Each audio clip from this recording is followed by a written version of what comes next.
Hi mga kachokos, I'm back. Today, I'm going to share my experience as a sales agent. Yung mga ginagawa ng isang ahente or tama no? Ahente. That's right. So usually marami ko na experience and i-share ko din sa inyo yung mga kung paano magbenta at yung mga na-encounter ko based sa my personal experience as I go along the process ng pagiging ahente. Hindi siya ganun kadali. You have to be patient enough sa pag-handle ng buyer. Minsan nga i-reserve mo na lang nang bago pa isip. Alam mo yung factor na ganun. So, minsan, alam mo yun, na-shock lang sila or na-rush lang sila. And then, suddenly, upon reservation, nagano sila, nagba-back out. So, hindi wag po kayo ma-discourage. Ganun lang po talaga yung pagbebenta. Ang lagi ko nilang iniisip is kung para sa'yo. And then, kung buyer mo talaga, it goes along sa'yo. Diba? So, ayun, salamat din sa mga kakilala ko na nagturo sa akin kung paano magbenta. Totally, before, ayoko talagang magbenta. I'll just focus lang as a secretary, assist ng agent, yun. But, syempre, yung needs mo din, you need to provide the needs of your family. So, nag-10 po ako. Nakakatuwa yung first treating ko is grabe.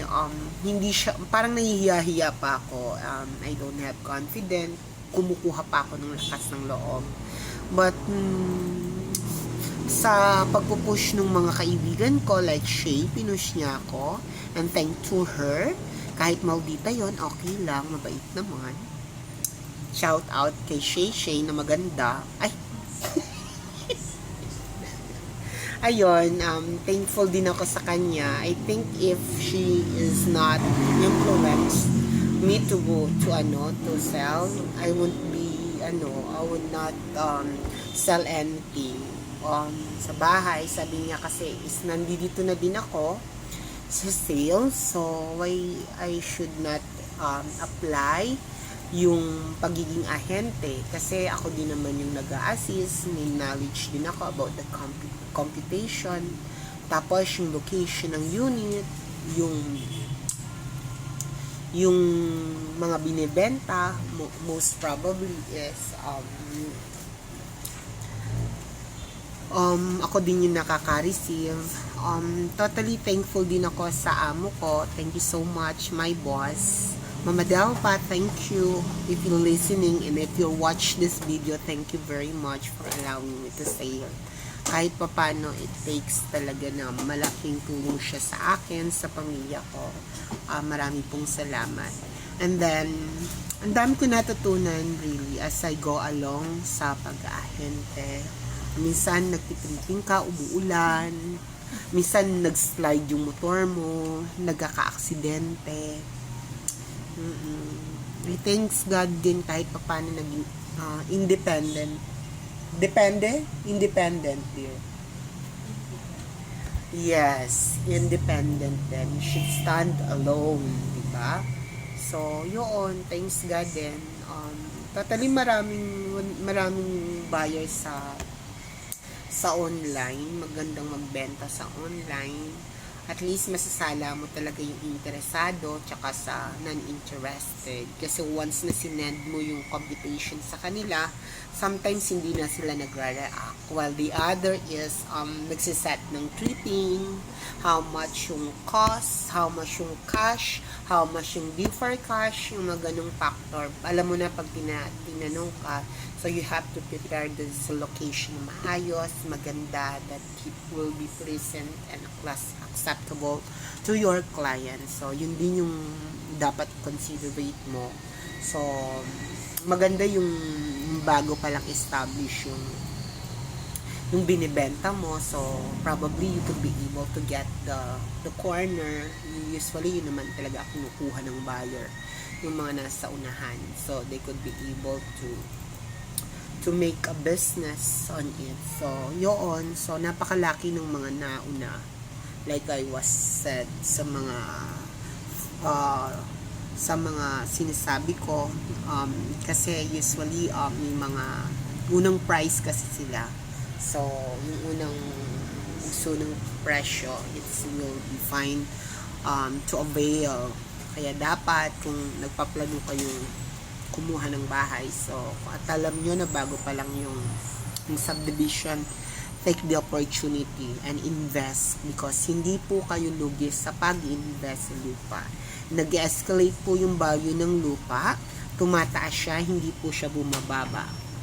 Depends on the market. Never ako nakakita na bumaba po sa market ang value ng lupa at bahay. So, based on my experience ha. So, that's it muna. Then, I have to do some important pa. God bless you all so much.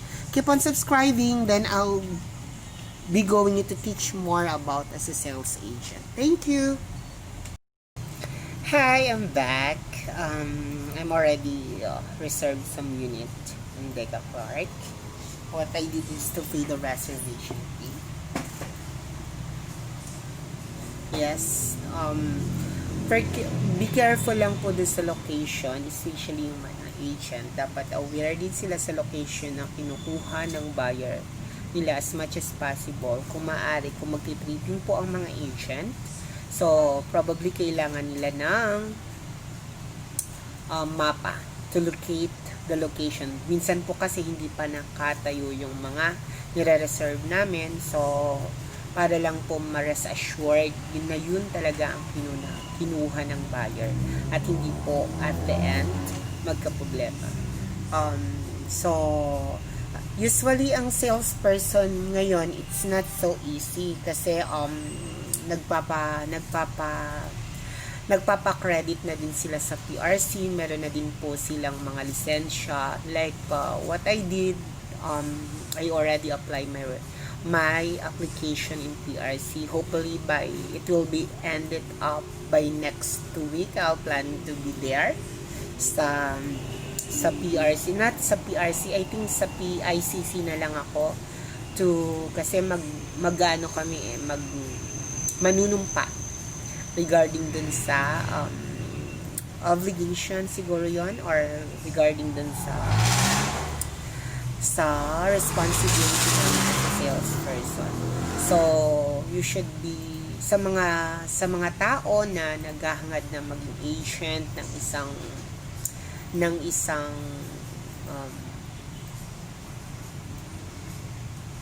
ano tawag dun, dear?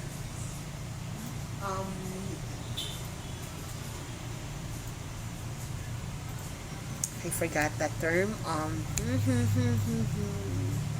Ng isang developer, that's the right term. So you have to be accredited first to the PRC, and then kailangan naka-affiliate ka din sa broker mo, so siya yung magtatanga ng responsibility if there's anything na nangyari or mga obligasyon. So you have to follow that way.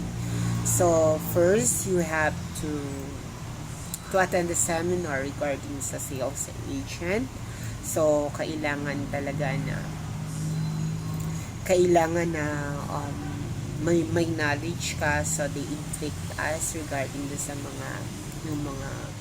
mga rules, mga titles, yung mga questions about sa lupa, and then you have nang may idea ka, and then bibigyan kanila ng mga tips kung paano yung magpo-post, and then yung mga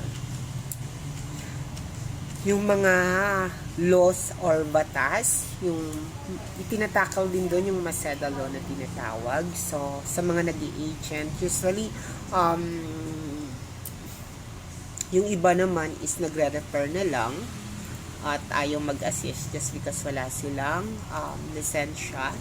So while the other is ayun po, before kasi napakaluwag lang, it's easy to become as a as a salesperson or ahente. Usually lang, as long as you could be able to sell the house and lot, that's it. You could earn money. But now there's some restriction. May mga rules na silang ginagawa, and we need to abide that. Even we don't want to to do that way, but we have to abide.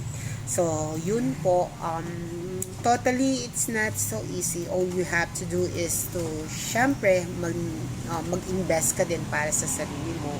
Kailangan lang na I think nakatapos ka ng 72 units to become a sales agent, kasi i-accredit yon, TOR, birth certificate ang mga kailangan, NBI, affiliated letter ng broker mo kung saan ka naka-under. So, yun po ang mga kailangan to be able na magkaroon ka ng lisensya as a salesperson. Usually, mga friend ko, I was so happy with them because they encouraged me to do that way. So, even me, they are pushing me to have the PRC license. So, finally, I have it. I have already, but I have to swear pa and then to transact pa nang magkaroon na ako ng PRC license. Totally, meron naman akong PRC number, and I thank God. And tapos then, it takes a long month before it was released. You call that resolution. Makikita mo kung na-approve siya. After 6 months, yon, makikita mo yung list ng mga na-accredit nila. So, that's the time na magpapa-accredit ka na or magpa-process ka na magpapa-ID ka na, mag-OOTake ka na. So, that's it. So, all you have to do is to do that way. I was so happy then dahil finally, kahit pa paano natapos ko na siya. And then, not like before, parang lang, talkie-talkie or talkie-talkie. Yun lang, through wording, mouth word, yun, bumibenta na sila, wala nang lisensya pa. But siguro, as you go along, as they go along, kailangan na talaga. So, may mga restriction na. So, that's great for the part of sa mga sales agent. Nang sa ganon, maging maayos din. Everything will be in order. So, ano pa yung mga dapat kong i-tackle? So, yun. Minsan makulit ang mga buyer. You need to be patient. And minsan nga, ilang tripping ang ginagawa ko. Minsan nakakalima ko, walang closing. As in, ano lang sila, tripping lang ng tripping. Pagod na ako, walang closing. Alam mo yung parang wala kang benta, puro ka lang pagod. Minsan, pang na-aksidente ko, katait na akong ma-aksidente, but I thank God. Katait na akong masilat ata yun. May nagkamali ako ng baling. Ngayon, medyo mga risky din kasi you need to go on the field, mag-travel, magmaneho, diba? So, kailangan din well-prepare ka. Hindi naman kailangan na more on talking ka. All you have to do is to memorize the map na kailangan mong puntahan, the location, the exact unit na ibibigay mo dun sa buyer, and then maalam ka din regarding dun sa price ng unit, how much it costs, the monthly amortization, the equity. So that's the things that they need to consider. Kailangan din bold ka sa pagsasalita, may convincing power ka nang bumenta ka, diba? You have a convincing power na gano'n. So, finally, step by step, matututunan yan. Hindi naman ganun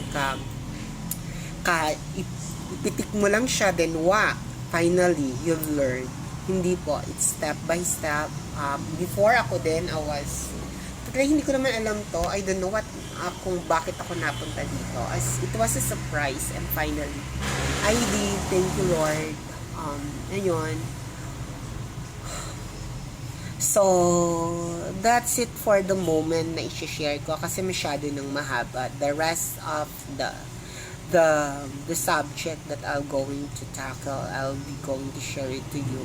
So, yun muna, paano mag-turnover, paano mag-accept, mag-assist, yun. And then, I'll be given to you some subject na dapat mong malaman as a sales agent. Kung hindi ka naman totally naka-register pa at meron kang convincing power, then you could be able to become a channel sa mga agent na alam mo na marunong at ma-assist ka ng maayos. You could refer your buyer, your client to them. Especially yung mga kamag-anak nyo na willing kumuha. So, that's it. That's it for the moment. Love you all. Keep on subscribing. Thank you very much and I love you all. Bye-bye. Merry Christmas and a wonderful, happy, blessed New Year. Mwah, mwah, mwah, mwah.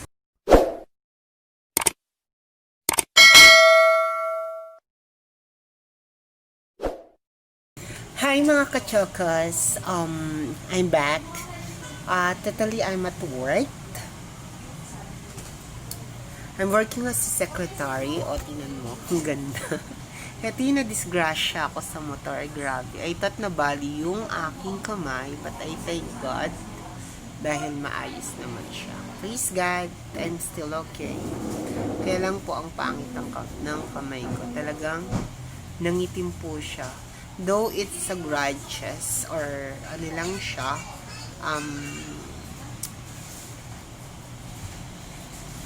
Nagasgas lang siya pero grabe yung damage skin, ang itim. Ang itim-itim. Sana magkaroon ako ng gamot pampaalis ng maitim na skin. So if you have any suggestion, just write that below. So I know yung medicine na bibiling ko, i-apply ko dito para pumuti siya. Total, nilalagyan ko siya ng parang astringent and yet, hindi naman siya pumuputi. Ang pangit. But it's alright. At least okay naman po. I'm at work. I'm waiting of my agent if she could be able to reserve a unit. So, usually nag-a-assist po ako ng mga agent na nag-reserve sa Decachloride. It's a great place. Like I shared to you yung one of the adventure or a place na shinare ko yung Decachloride, yung wakeboarding ba tawag doon, Shay? Yes, that's a great adventure. Kung adventures kayo, I think 600 lang sa usually 600 sa weekend, Saturday and Sunday.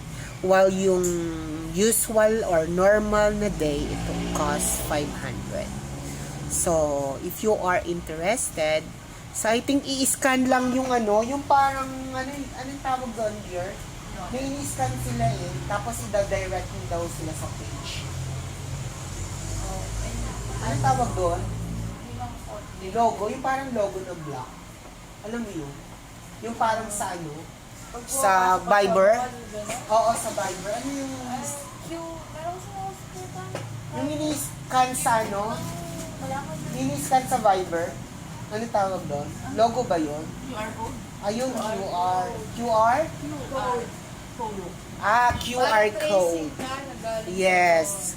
QR code, that's right. So, ida-direct niya kayo sa page ng wakeboard. So, dun kayo maghahanap ng available na slot. And then, you could be able to, to go or to pay it na. I think it will be pay directly siguro. Totally na-share ko naman siya sa vlog ko last time. So, if you're interested in wakeboarding, so, you can come. So, the other one is Palo Verde. How much pala yung renting natin sa Palo Verde? Dun sa taas? Yung may pool sa taas? 10,000? 12,000. Meron siyang 2 rooms and then swimming pool sa taas. Ang ganda ng place. I love it. So, well, dun sa baba, magkano yung sa baba? 5? Yung sa baba. Yung entrance, magkano doon? 200 for adult. Per adult. For children. 180. Okay. 200 sa adult and 180 sa children. If you are, Clark resident, Deca Clark resident. I think meron siyang 20% discount, right? Yes. Yes, you could avail. If you have a friend living in Deca Clark, so you should avoid him or her. Nang sa ganon, makabail po kayo. It was a nice place. Na-share ko din siya sa vlog ko. It was really nice. So, kung interested naman po kayong kumuha ng bahay, ano pa iniintay nyo, eto po ako, I can assist you sa Deca Clark. Okay? Nakaka-distract talaga yung aking yung aking peklat. Grabe ang itim. No? So, usually ang first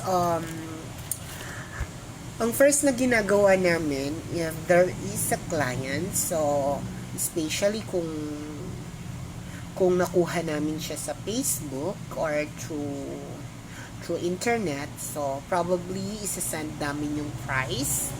Usually, nasa 1.4 na po kami, mag-reach na po kami ng 1.5 siya. And then, ang monthly namin is nasa 13 to for 25 years. Then, konti lang naman ang difference ng 25 years sa 20 years. I think 1,000 only. Siguro mga around 12 ang 20 years. So, ina-assured namin na kaya nung buyer na kumuha ng bahay at lupa. It's just because if they are failed to pay the monthly amortization, so meron po siyang penalty. It costs 40%. Kung 10,000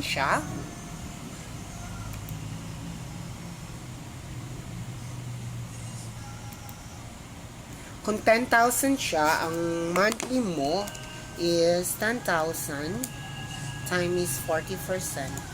So, nasa 4,000 siya, 400 lang. 10,000 times 40%, so 4,000 siya. So, I would suggest to be responsible enough sa mga kumukuha ng bahay, lalo na sa monthly amortization o a monthly dues na tinatawag. So, you have to pay in a due time. Nang sa ganun, di po kayo ma-penalty. Yun usually na pinoproblema ng mga client sa Deca Clark. Minsan na nagkakaroon sila ng failing. So, yun. Pwede naman po siyang mag-waive. So, approachable naman po. Depende po. Case-to-case basis yan. So, you should make a letter request if you want to waive or what is the reason beyond that. So it's depend to them. If it is acceptable to them, then they will waive. So, usually naman, kung first time ka pa lang pong nag-failed sa monthly dues mo, it was acceptable. Usually, ina-accept naman nila. So, it was advisable din na sa mga kukuha ng bahay, mag-provide na po kayo ng cheque. Ang cheque po is usually kinukuha siya sa bangko. At meron kami, before meron pang 2.5 but ngayon na-abolish na siya, nasa 10K na per check. While the other sa PBB, I think 5,000. Make sure na hindi siya bababa ng maintaining balance. Kasi, hindi po papasok ang check and then magbabounce din siya. So, you should be careful. Be smart. Diba? So, kasi sayang yung pera, sayang yung pagod, kung mahatak po yung bahay, investment nyo. So, may notice naman po for default.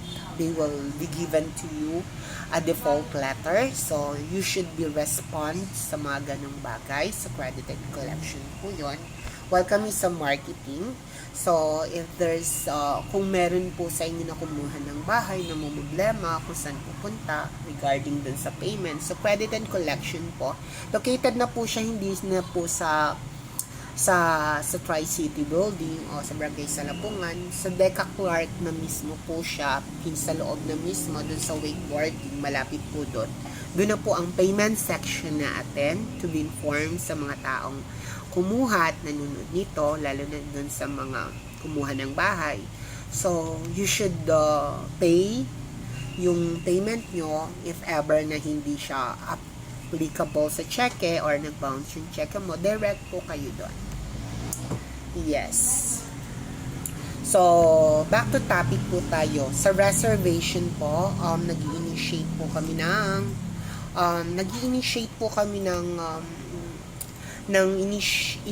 ini-initiate po namin yung requirement ng buyer if he or she capable to pay the monthly dues. Like for example, yes, ang monthly lang niya is nasa 2020 while ang required salary is nasa 30. So pwede naman po siyang kumuha, but it was applicable for her to have or to make a co-borrower, kamag-anak. Yes, it was acceptable, kapatid, kapamilya, or kapuso. O diba, GMA lang.